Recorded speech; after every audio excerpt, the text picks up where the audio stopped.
Hello bachcho, let's read the given question. The question says the length of nth seconds pendulum on the surface of earth is 1 meter. Its length on the surface of moon where g is 1/6 of the g on the surface of earth is. So option A given a 1/6 meter, option B given a 6 meter, option C is 1/36 meter, option D is 36 meter.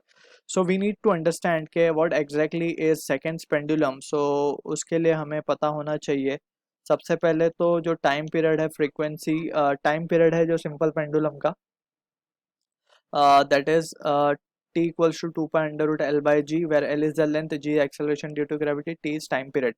So seconds pendulum के लिए for seconds pendulum जो t की value होती है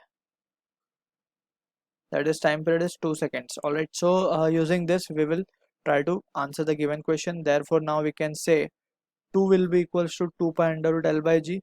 So अगर हम ध्यान से देखें so 2 and 2 from both side can be cancelled out. Therefore हम यहाँ से कह सकते हैं 1 by pi square will be equals to L by G. 1 by pi square को अगर हम carefully देखें so it is a constant. Therefore we can say L is directly proportional to G. So from here हम एक expression deduce कर सकते हैं, that is we can write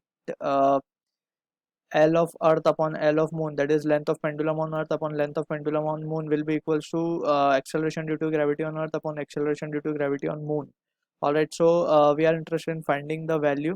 Length earth के ऊपर हमें 1 meter given है, so 1 upon lm will be equals to earth की acceleration due to gravity g given है और moon पे it is g by 6. So from this we can say therefore the value of lm will be equals to 1 by 6 meter. So option A is the right answer to the given question. I hope you understood the solution. All the best.